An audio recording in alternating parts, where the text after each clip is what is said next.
এক খুব ভোরে মনসুর চাচা যখন তার কাজে যাচ্ছিলেন তখন একজন ভবিষ্যৎ বক্তা তার পথরোধ করে দাঁড়ায় এবং তাকে এমন এক ভবিষ্যৎবাণী শোনায় যা তার জীবনের গতিপথ বদলে দেয়।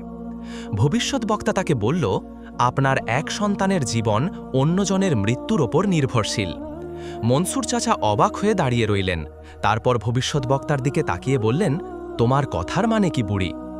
ভবিষ্যৎ বক্তা বলল, সময় এসেছে আপনার দুই সন্তানের মধ্যে একজনকে বেছে নেওয়ার, নইলে এখন থেকে 2 বছরের মধ্যে আপনি দুজনকেই হারাবেন। তারপর সে তাকে রেখে চলে গেল। মনসুর চাচা আর কাজের দিকে এগিয়ে গেলেন না। যা শুনেছেন তা ভাবতে ভাবতে বিষণ্ণ মনে বাড়ি ফিরে এলেন। মনসুর চাচা ছিলেন একজন সাধারণ মানুষ, যিনি দিন এনে দিন খেতেন, কিন্তু তিনি ভবিষ্যৎ বক্তাদের ভবিষ্যৎবাণীতে কিছুটা বিশ্বাস করতেন।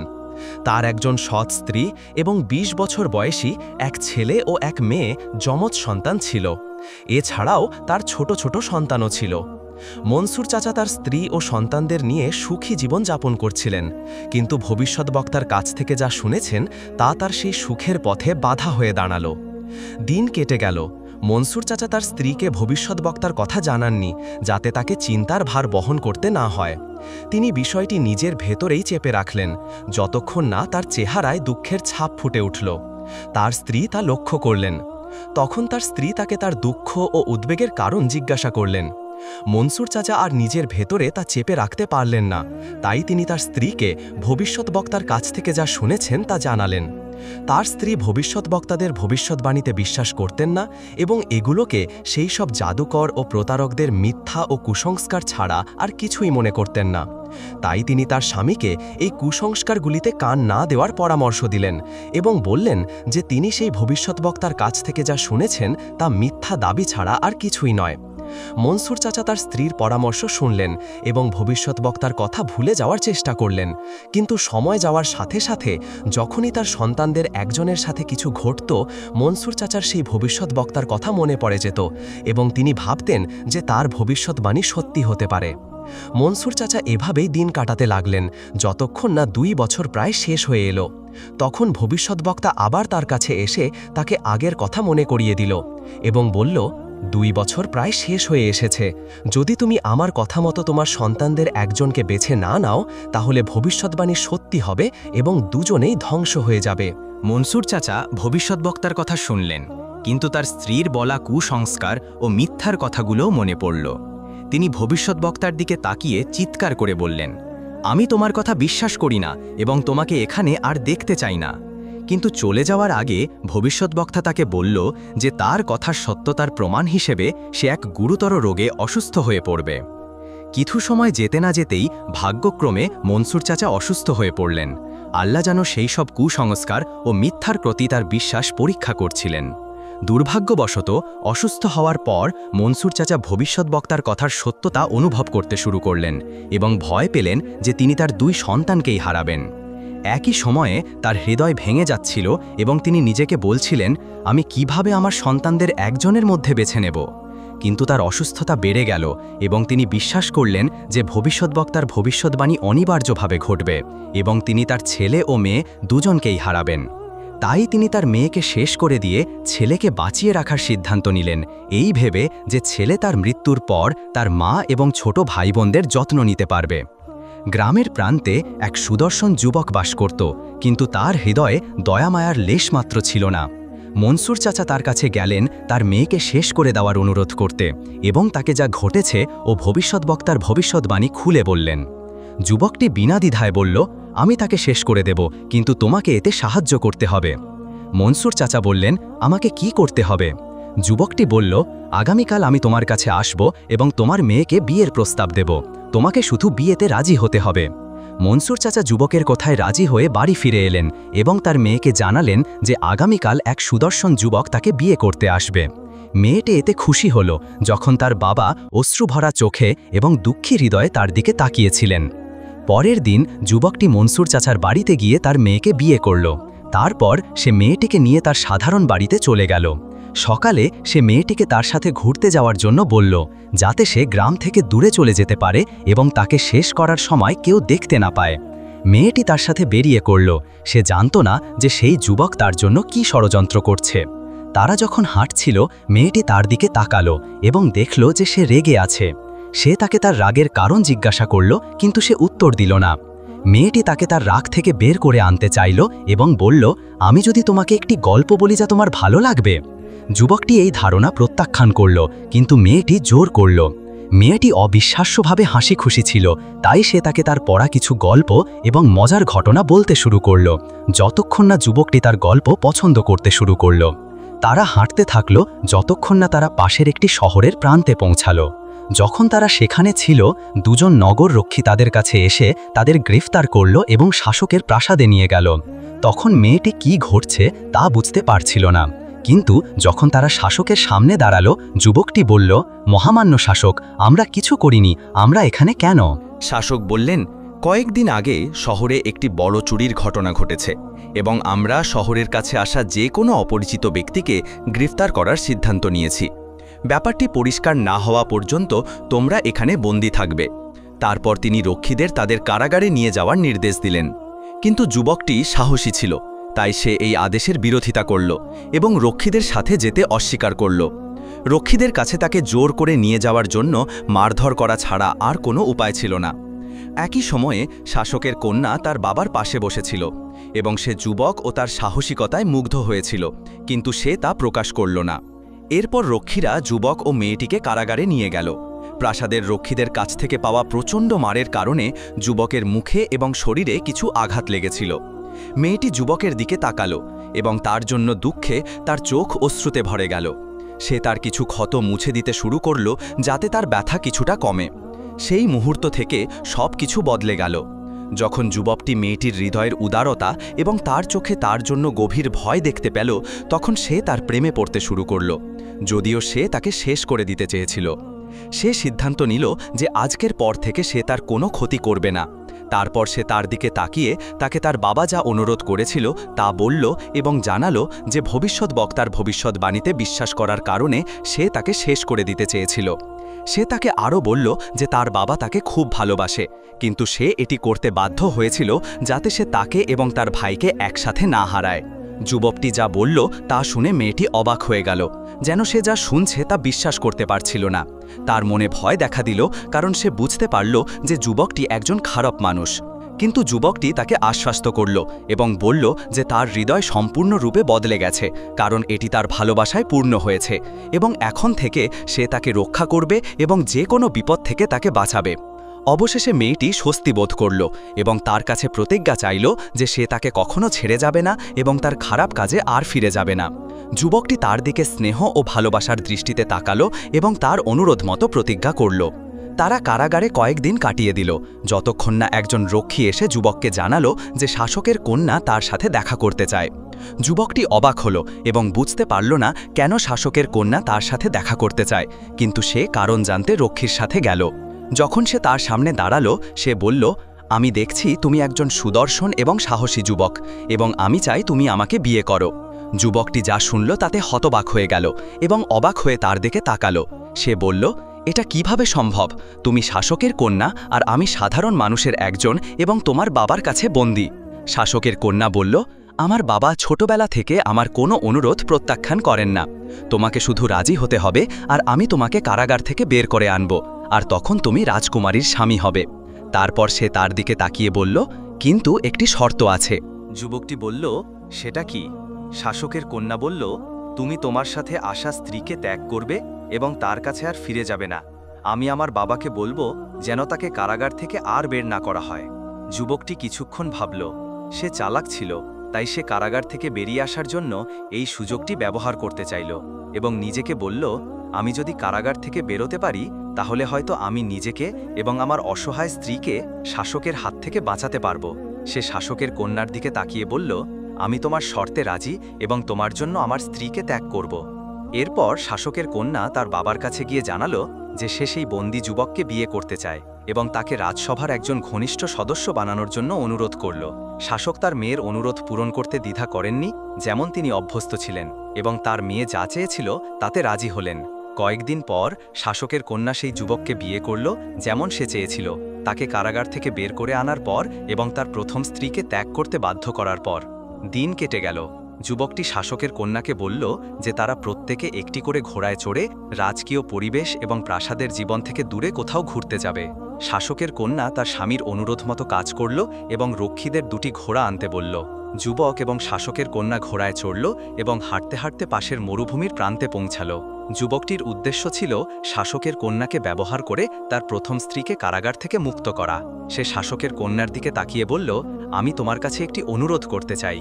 শাসকের কন্যা বলল, তুমি যা চাও তাই বলো। যুবকটি বলল, আমি চাই তুমি তোমার বাবাকে অনুরোধ করো যেন সেই অসহায় মেয়েটিকে কারাগার থেকে মুক্তি দেওয়া হয়। শাসকের কন্যা যখন এটা শুনল তখন সে রাগান্বিত দৃষ্টিতে যুবকের দিকে তাকিয়ে বলল, আমি এই অনুরোধ ছাড়া তোমার অন্য যে কোনো অনুরোধ পূরণ করতে পারি। আমি চাই না সেই মেয়েটি কারাগার থেকে বেরিয়ে আসুক যাতে সে তোমার সাথে আমার অংশীদার না হতে পারে। যুবকটি বলল, আমি তার কাছে ফিরে যেতে চাই না, কিন্তু সে যখন কারাগার থেকে বেরিয়ে আসবে আমি তাকে তার নিজের পথে চলে যেতে দেব। শাসকের কন্যা তার দিকে তাকিয়ে বলল, আমি এটা বিশ্বাস করি না এবং এই অনুরোধ আমার কাছে আর কখনো করবে না। যুবকটি রেগে গেল এবং শাসকের কন্যার হৃদয়ের কঠোরতা অনুভব করল, কিন্তু সে তা তাকে দেখালো না। সে তাকে শেষ করে দেওয়ার এবং তার প্রথম স্ত্রীকে কারাগার থেকে বাঁচানোর জন্য একটি পরিকল্পনা ভাবতে শুরু করল, যেমন সে তাকে প্রতিজ্ঞা করেছিল। যুবকটি একজন জাদুকরকে চিনত যে তাকে তার কিছু মন্দ কাজ করতে সাহায্য করত। সে শাসকের কন্যাকে বলল, আমরা যদি কাছের একটি কুটিরে বাস করা এক বৃদ্ধের কাছে যাই যিনি আমাদের ভবিষ্যৎ বলতে পারেন তাহলে কেমন হয়। শাসকের কন্যা দ্বিধা করল না এবং বলল, চলো যাই। সে জানত না যুবকটি কি পরিকল্পনা করছে। যখন তারা কুটিরে পৌঁছালো জাদুকর তাদের স্বাগত জানালো এবং যুবককে বলল, এবার তোমার কি চাই। যুবকটি জাদুকরকে শাসকের কন্যা থেকে একটু দূরে সরে যেতে বলল যাতে সে তাদের কথা শুনতে না পায়। তারপর সে তাকে মনসুর চাচার মেয়ের সাথে তার গল্প বলল এবং তাকে উদ্ধারে সাহায্য করতে অনুরোধ করল। দুষ্ট জাদুকর বলল, আমি তোমাকে সাহায্য করব, কিন্তু বন্ধু সবকিছুরই একটি মূল্য আছে। যুবকটি কিছুক্ষণ ভাবল, তারপর জাদুকরকে বলল, আমার কাছে তোমার জন্য একটি ভালো প্রস্তাব আছে। জাদুকর মুচকি হেসে ধূর্ত দৃষ্টিতে যুবকের দিকে তাকিয়ে বলল, সেই প্রস্তাবটি কি? যুবকটি বলল, তুমি কি জানো আমার সাথে আসা এই মেয়েটি কে? জাদুকর বলল, আমি দেখছি তার উপর সম্পদ এবং প্রাচুর্যের ছাপ স্পষ্ট, কিন্তু আমি জানি না সে কে। যুবকটি বলল, সে এই শহরের শাসকের কন্যা। আমি তাকে নিয়ে কুটির থেকে একটু দূরে যাব, তারপর তার মাথায় আঘাত করব যাতে সে জ্ঞান হারায়, তারপর তাকে রেখে চলে যাব। এরপর তুমি তাকে শাসকের কাছে নিয়ে গিয়ে বলবে, আমি আপনার মেয়েকে মরুভূমিতে পড়ে থাকতে দেখেছি এবং তার জীবন বাঁচিয়েছি এবং তাকে আপনাদের কাছে ফিরিয়ে দিতে এখানে এসেছি। তখন শাসক তোমাকে এর জন্য পুরস্কৃত করবে এবং হয়তো তুমি ধনী হয়ে যাবে। তারপর যুবকটি জাদুকরকে বলল, কিন্তু এটা ততক্ষণ ঘটবে না যতক্ষণ না আমি প্রথমে আমার স্ত্রীকে শাসকের কারাগার থেকে মুক্ত করি। জাদুকর বলল, ঠিক আছে বন্ধু। তারপর সে তার পকেটে হাত ঢুকিয়ে একটি জাদুকরি স্ফটিক বের করে যুবককে দিল এবং বলল, এই স্ফটিক তোমাকে সাহায্য করবে। যখন তুমি কোনো বিপদে পড়বে তখন শুধু এই স্ফটিকটি মাটিতে ফেলবে এবং তুমি দেখতে পাবে কি ঘটে। যুবকটি এতে খুশি হল। তারপর শাসকের কন্যাকে নিয়ে কুটির থেকে একটু দূরে গেল। তারপর হঠাৎ থেমে গিয়ে তরুণটি শাসকের মেয়েকে মাথায় আঘাত করার পর সে জ্ঞান হারিয়ে ফেলে। তখন জাদুকর এসে তাকে তার কুঁড়ে ঘরে নিয়ে যায়। এরপর তরুণটি তার ঘোড়ায় চড়ে শাসকের প্রাসাদের দিকে রওনা দেয় তার প্রথম স্ত্রীকে উদ্ধার করার জন্য। যখন সে প্রাসাদে পৌঁছায় তখন একজন প্রহরীকে নির্দেশ দেয় তাকে রাজকন্যার স্বামী হিসেবে কারাগারে প্রবেশ করাতে। প্রহরী রাজকন্যার স্বামীর অনুরোধ রক্ষা করতে দ্বিধা করেনি এবং তাকে কারাগারে প্রবেশ করায়। যখন সে তার স্ত্রীকে দেখতে পায় তখন তাকে জড়িয়ে ধরে এবং বলে, আমি তোমার কাছে আমার প্রতিশ্রুতি পূরণ করেছি এবং তোমাকে কারাগার থেকে উদ্ধার করতে এসেছি। মেয়েটি এতে অত্যন্ত খুশি হয়ে বলে, আমি ভয় পেয়েছিলাম যে তুমি আর ফিরে আসবে না এবং আমাকে কারাগারে একা ফেলে যাবে। তারপর সে তার অনুপস্থিতির কারণ জিজ্ঞাসা করে যখন সে শাসকের মেয়ের সাথে দেখা করতে কারাগার থেকে বেরিয়েছিল। তরুণটি তখন তাকে যা ঘটেছিল তা বলতে শুরু করে। সে বলে, আমি তোমাকে ছেড়ে কারাগার থেকে বেরিয়ে শাসকের মেয়ের সাথে দেখা করার পর সে আমাকে বিয়ের প্রস্তাব দেয়। প্রথমে আমি তার প্রস্তাবে অবাক হয়েছিলাম, কিন্তু কিছুক্ষণ চিন্তা করার পর আমি দেখলাম যে এটা আমাদের দুজনের কারাগার থেকে বেরিয়ে আসার একটা সুযোগ। এরপর সে তাকে বাকি গল্প এবং শাসকের মেয়ের সাথে যা ঘটেছিল তা বলে, এমনকি তারা জাদুকরের কাছে যাওয়ার পর ফিরে আসা পর্যন্ত। তারপর তরুণ এবং মেয়েটি কারাগার থেকে পালাতে শুরু করে। যখন তারা বেরিয়ে যাচ্ছিল তখন একজন প্রহরী লক্ষ্য করে যে রাজকন্যা অনুপস্থিত এবং তরুণটি তাকে ছাড়াই প্রাসাদে এসেছে এবং সে কোনো ষড়যন্ত্র করছে। প্রহরী দ্রুত শাসকের কাছে গিয়ে তাকে সব জানায়। যখন শাসক তার মেয়ের নিখোঁজ হওয়ার কথা জানতে পারেন তখন তিনি প্রহরীদের নির্দেশ দেন তরুণ এবং মেয়েটিকে ঘেরাও করার জন্য, যতক্ষণ না তিনি জানতে পারেন রাজকন্যা কোথায় নিখোঁজ হয়েছে। তরুণ এবং মেয়েটি পালানোর চেষ্টা করে, কিন্তু প্রহরীরা তাদের প্রাসাদের উঠানে ঘেরাও করে ফেলে। তখন তরুণের কাছে জাদুকরের কাছ থেকে নেওয়া কালো স্ফটিকটি ব্যবহার করা ছাড়া আর কোনো উপায় ছিল না। সে তার পকেট থেকে সেটি বের করে মাটিতে ছুঁড়ে মারে, আর তা থেকে এক বিশাল সাপ বেরিয়ে আসে। তরুণ এবং মেয়েটি এই দৃশ্য দেখে ভয় পেয়ে যায়, কিন্তু তরুণটি লক্ষ্য করে যে সাপটি শুধু তাদের দুজনকে রক্ষা করছে এবং প্রাসাদের প্রহরীদের আক্রমণ করছে। যখন সাপটি প্রহরীদের আক্রমণ করছিল তখন তরুণ এবং মেয়েটি পালাতে শুরু করে, কিন্তু একজন প্রহরী তরুণের পালানো লক্ষ্য করে এবং তার দিকে একটি তীর ছোড়ে যা তার পায়ে আঘাত করে। কিন্তু সাপটি প্রহরীদের আক্রমণ করতে থাকে যতক্ষণ না তরুণ এবং মেয়েটি পালিয়ে যায় এবং সেই স্থান থেকে পুরোপুরি দূরে চলে যায়। তারা হাঁটতে হাঁটতে মরুভূমির গভীরে পৌঁছে যায় এবং ক্লান্তি ও পরিশ্রান্তি তাদের ওপর স্পষ্ট হয়ে ওঠে। এমত অবস্থায় তারা দূর থেকে একটি গাছ দেখতে পায় এবং তার ছায়ায় আশ্রয় নেওয়ার জন্য সেদিকে যায়। যখন তারা গাছের কাছে পৌঁছায় তখন তারা তার ছায়ায় বিশ্রাম নিতে বসে। তরুণের আঘাতের কারণে ব্যথা তীব্র হয়ে উঠেছিল। যখন মেয়েটি তার দিকে তাকিয়ে তাকে তার আঘাতের যন্ত্রণায় কাতরাতে দেখে তখন সে তার মাথা থেকে ওড়না খুলে সেই ক্ষতস্থান বেঁধে দেয়। তরুণটি তার দিকে স্নেহ ও ভালোবাসার দৃষ্টিতে তাকায় এবং এর জন্য তাকে ধন্যবাদ জানায়। যখন তারা তাকায় তখন তারা কাছাকাছি একটি কূপ দেখতে পায়। সে কিছু পানি আনতে চেয়েছিল। মেয়েটি তরুণের দিকে তাকিয়ে দেখল যে সে নড়তে পারছে না, তাই সে তাকে বলল, আমি কূপে গিয়ে কিছু পানি নিয়ে আসব। যখন মেয়েটি কূপে যায় তখন সে পানি তোলার জন্য কোনো বালতি খুঁজে পায় না, তাই তার কাছে কূপের ভিতরে নেমে কিছু পানি আনা ছাড়া আর কোনো উপায় ছিল না। সে কূপের ভিতরে নামতে শুরু করে। যখন সে কূপের তলদেশের কাছাকাছি পৌঁছায় এবং কিছু পানি নেওয়ার জন্য হাত বাড়ায় তখন মেয়েটি হঠাৎ অদৃশ্য হয়ে যায়। কিছু সময় কেটে যায় এবং মেয়েটি ফিরে আসে না। তরুণের চেহারায় উদ্বেগের ছাপ ফুটে ওঠে।